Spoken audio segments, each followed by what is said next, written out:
Hi, my name is Dylan Stinson, and I'm a product manager for Tektronix. In this video, I'm going to demonstrate how to make a phase and group delay measurement using the TTR500 VNA.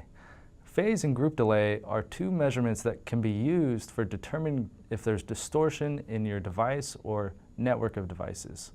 In this setup, I'm measuring a bandpass filter using a two-port measurement. And I've got an N-type phase-stable cable connected to an adapter that's connected to the bandpass filter on port 1. Prior to making a measurement, I performed a full two-port calibration on port 2 and port 1 of the VNA up to the dot.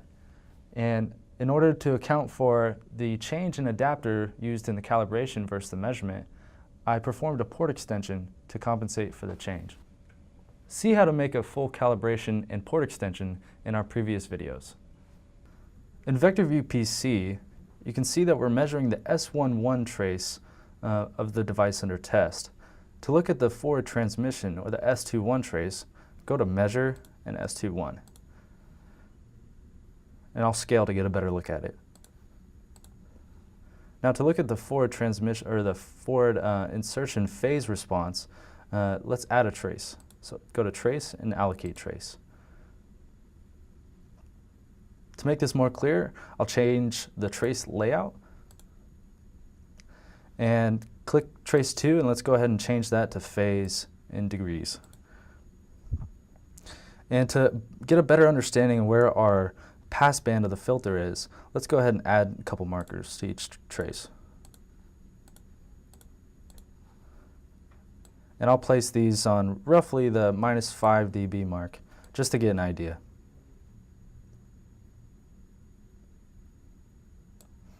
So now we're looking at the pass band of the filter and the phase response from port 1 to port 2. And you can see in this phase measurement, we're bounded by +180 and -180.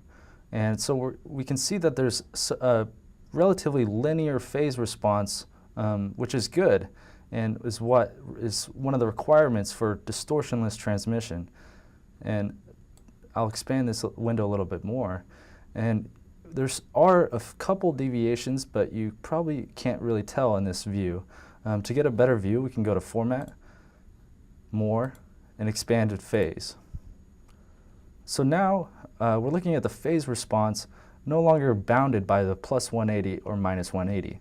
And we're seeing quite a linear response, which is good and ensures that we're going to have a device that is distortionless, at least in the phase. And another way to look at this is if we take the derivative of the phase trace and if we take the derivative versus frequency, we can get the group delay. Group delay is the transit time through our device under test versus frequency. And so to do that, go to Format and click Group Delay.